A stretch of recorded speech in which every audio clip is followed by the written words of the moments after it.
Et on passe à notre invité du jour, Jean-Claude Brancard, le rédacteur en chef du magazine Autrement dit.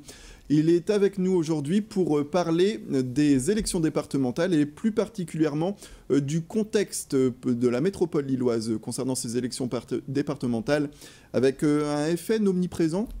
Oui, un Front National qui sera dans tous les cantons. Il l'est dans la plupart des départements, il l'est dans le Nord et il l'est évidemment ici dans la métropole lilloise. Et il l'est avec des atouts qui sont les résultats des élections européennes où il a progressé très sensiblement en quelques mois entre les municipales, par exemple à Roubaix où il a été, ou à Tourcoing où il était autour de 15% et on l'a vu aux européennes autour de 30%. Donc avec cet inconnu sur ce que va être ce scrutin. Et puis derrière, eh bien, tous les partis politiques vont être présents.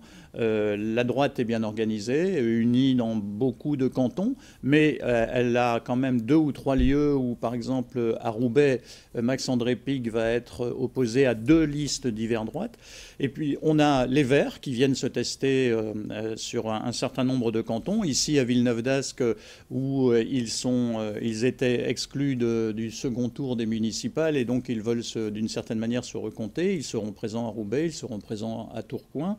Et ça donne un contexte général, le sentiment un petit peu d'une métropole qui redevient un grand champ de bataille où tout le monde veut se compter et où les situations sont fragiles. Et puis on voit au Parti socialiste sur l'île les ténors qui se regroupent sur 3 ou 4 cantons d'une certaine manière pour essayer de sauver en quelque sorte les meubles parce qu'ailleurs ça va être compliqué.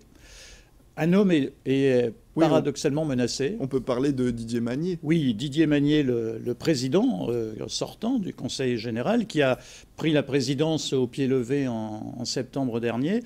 Didier Magnier va se retrouver dans une circonscription où il a en face de lui 6 candidats, c'est-à-dire une situation très compliquée pour être présent au second tour. Si il a un Front National qui réussit un très bon score et si la droite républicaine, elle aussi, réunit ce qu'elle a réuni au municipal. Pour Didier Magnier, il y a là danger parce qu'il a en face de lui, non pas une liste PC Front de gauche.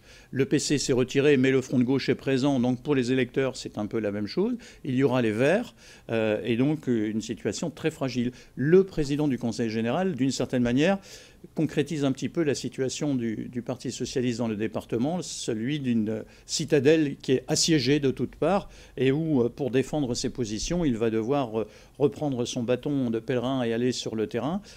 C'est un canton qui va être particulièrement surveillé parce qu'il est stratégique et significatif de la fragilité aujourd'hui du Parti socialiste.